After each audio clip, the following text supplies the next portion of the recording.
going to talk about 5 things I wish I knew before I started. I think they'll be applicable to other people, but these are specifically things that I look back on and wish I could tell my younger self.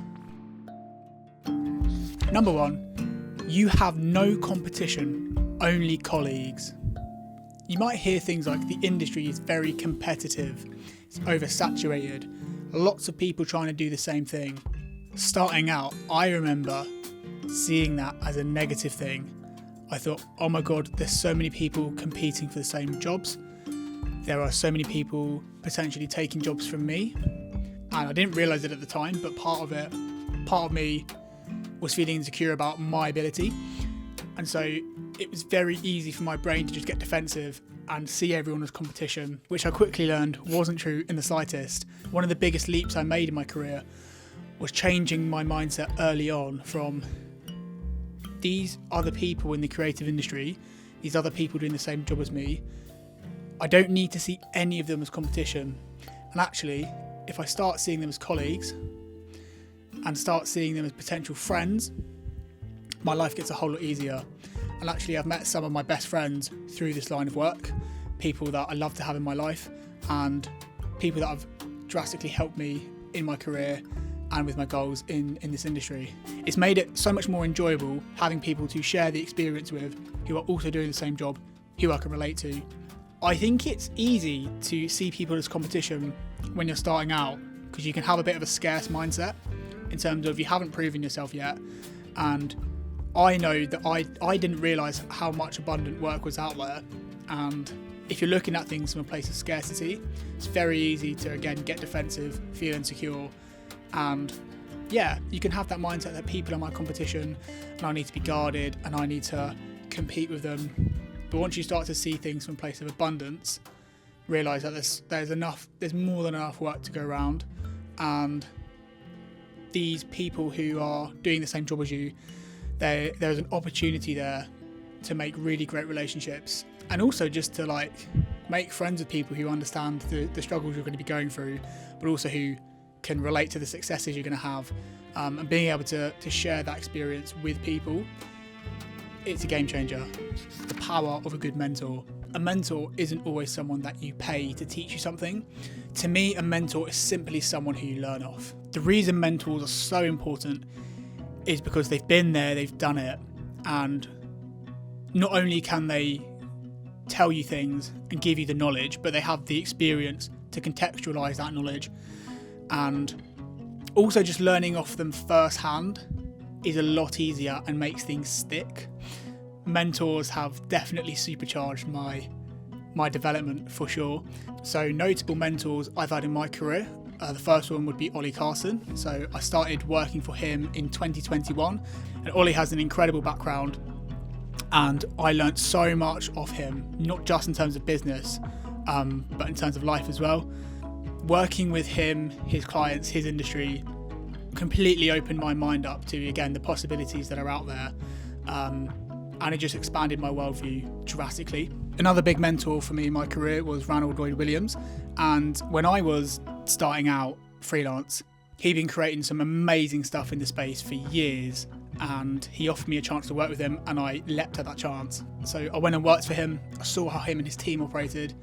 And the first thing that jumped out for me immediately was not just the quality of the content and the videos they were creating, but it was the level of professionalism that they brought to set with their client management. Things I wouldn't even have thought of, might sound silly, but like the first shoot I did with them, just little things like bringing an iPad to set that had all the shot lists, all the pre-production paperwork, again, was something that I wouldn't have considered doing. And I learnt so much from that role, working alongside someone who was on top of their game, crushing it, and again, expanding my perception of what's possible.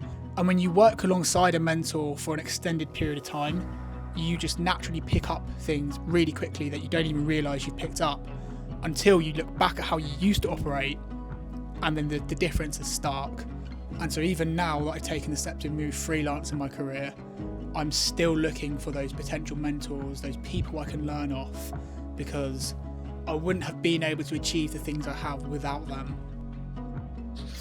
Number 3, you have a unique voice and people want to hear it.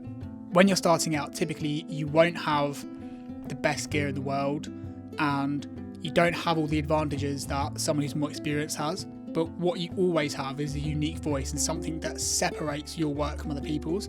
So you can lose gear, you can lose business, but your unique voice is something that will never be taken away from you, and it will always develop throughout the course of your career.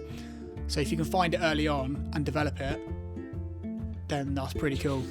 Number 4, I wish I could go back and tell myself that gear isn't everything, but to be honest, I kind of knew that already because I couldn't afford the best stuff starting out. Again, looking back on my work when I started out, I feel like it's pretty decent for the gear I had. And I'm not going to bore anyone with the technical specifics of the cameras I was working off. Because my camera itself had limitations, it forced me to invest in all the peripheral things, like a better lens, stabilisation, mics.